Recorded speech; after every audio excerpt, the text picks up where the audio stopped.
আসসালামু আলাইকুম। এখন সিমের শেষ সিজন। সিম কিন্তু প্রায় শেষ হয়ে যাচ্ছে।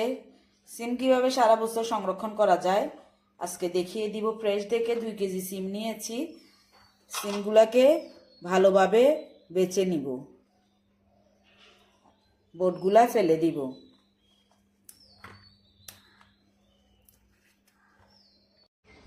ভালোভাবে পরিষ্কার করে বেছে নেওয়ার পর এখন যে সিমগুলো আছে দেখেন, একটা সিম দেখিয়ে দিচ্ছি। একটা কাঁচি দিয়ে বা চাকু দিয়ে এই সিমের সামনের একটু অংশ কেটে ফেলে দিতে হবে। একবারে সামান্য করে এভাবে কেটে ফেলে দিতে হবে। 2 সাইডের যে আঁশগুলো আছে ওগুলা কিন্তু রেখে দিবেন। ওগুলা যখন রান্না করবেন তখন বের করে শুধু হালকা করে টান দিয়ে ফেলে দিতে হবে। প্রত্যেকটা সিম এভাবে আমি কেটে নিব। আবার একটু দেখিয়ে দিচ্ছি।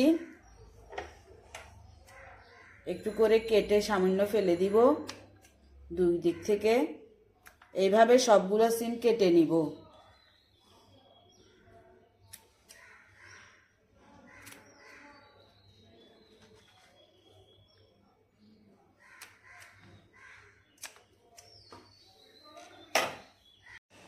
সবগুলো সিমের 2 সাইড কেটে নিয়েছি এইভাবে একটু একটু করে। আর পোকা আছে কিনা ভালোভাবে দেখে নিয়েছি। এখন চুলার পাশে চলে যাব। একটা ফ্রাই প্যান চুলায় বসিয়ে দিয়েছি। ফ্রাই প্যানে পর্যাপ্ত পরিমাণে পানি দিয়ে পানিগুলো বলক আসা পর্যন্ত অপেক্ষা করব। এর ভিতরে 2 টেবিল চামচ চিনি দিয়ে দিব। যেহেতু আমি সিম 2 কেজি নিয়েছি, চিনিও 2 টেবিল চামচ দিব।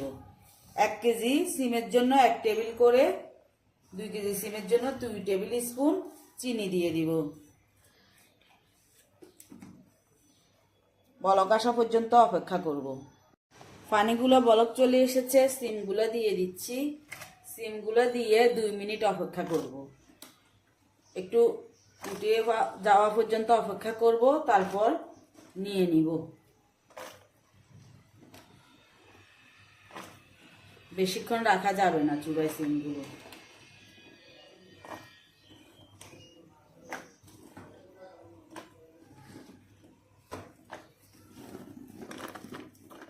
সবগুলো দিয়ে দিয়েছি। এখন অপেক্ষা করব। একটু পানির ভিতরে ডুবিয়ে দিব কাঠি দিয়ে। এইদিকে একটা বলে পর্যাপ্ত পরিমাণে পানি নিয়েছি, ঠান্ডা পানি। এর ভিতরে 1 টুকরা বরফ দিয়ে দিব।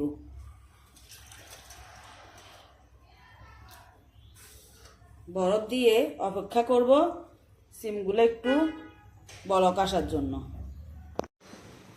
এখান থেকে উঠিয়ে একবারে পানি শুকিয়ে নিব। সবগুলো সিম এভাবে চুলা থেকে উঠিয়ে নিব, ঠান্ডা বরফ পানির মধ্যে দিয়ে দিব। এইভাবে সিমগুলো রাখলে কালারটাও ঠিক থাকবে আর সিমের স্বাদটাও অথেন্টিক থাকবে। এখন বল থেকে নিয়ে পানিগুলো ফেলে আবারও ঠান্ডা পানি দিয়ে ধুয়ে নিব। একটা থাল নিয়ে থালের ভিতরে টিস্যু দিয়ে দিয়েছি। যে সিমগুলো আছে ওগুলা পানি ঝরিয়ে নিয়েছি। এখন রেখে দিব। রেখে পানিগুলো একবারে শুকিয়ে নিব। খেয়াল রাখতে হবে সিমের গায়ে কোনো পানি যেন না থাকে, তাহলে যখন পানি থাকবে ডিপ ফ্রিজে রাখলে সিমগুলো বরফ জমে নষ্ট হয়ে যেতে পারে। এইভাবে ছড়াই দিব। ছড়াইয়ে কিছুক্ষণ অপেক্ষা করব। ছড়াইয়ে কিছুক্ষণ অপেক্ষা করব, পানিগুলো যেন গায়ে লেগে না থাকে সেজন্য। সিমগুলোর পানি শুকিয়ে গিয়েছে, এখন রেখে দিব। 2 ভাবে সিমগুলো রাখবো। একটা বক্স নিয়েছি, নিচে টিস্যু বিছিয়ে দিয়েছি। এর ভিতরে কিছু সিম দিয়ে দিব।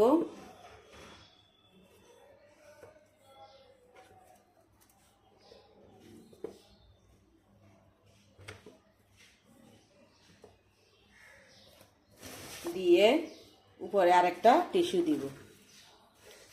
টিস্যু দিয়ে এর উপরে আবারও আরেকটা লেয়ার দিয়ে দিব। এইভাবে টিস্যু দিয়ে যতটা লেয়ার হবে ততটা লেয়ারে সিমগুলো রেখে দিব।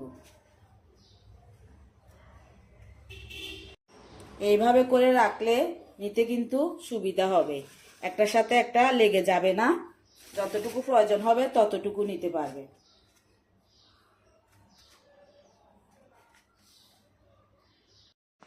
সিমগুলো বক্সে রেখে দিয়েছি অর্ধেকটা। এবার জিপের ব্যাগে কিভাবে রাখবো ওটা দেখিয়ে দিচ্ছি। চাইলে পলি ব্যাগেও রাখতে পারেন।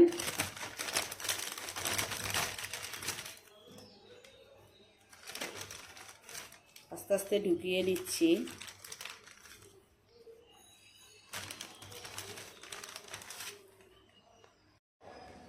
জিপের ব্যাগে ঢুকিয়ে নিয়েছি। এখন আস্তে করে লাগিয়ে দিব জিপের ব্যাগের মুখটা। হাত এক্সট্রা যদি না থাকে হাত দিয়েও বাতাসগুলা বের করতে পারবেন। আমি একটু মুখ দিয়ে টেনে বাতাসগুলা বের করে নিব।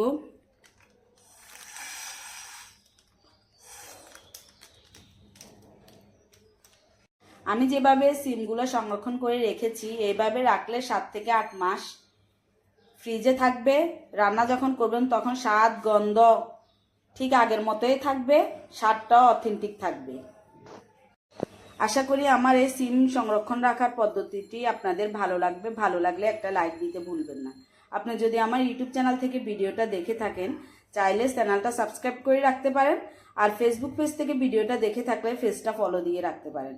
ভালো থাকবেন, সুস্থ থাকবেন। আল্লাহ হাফেজ।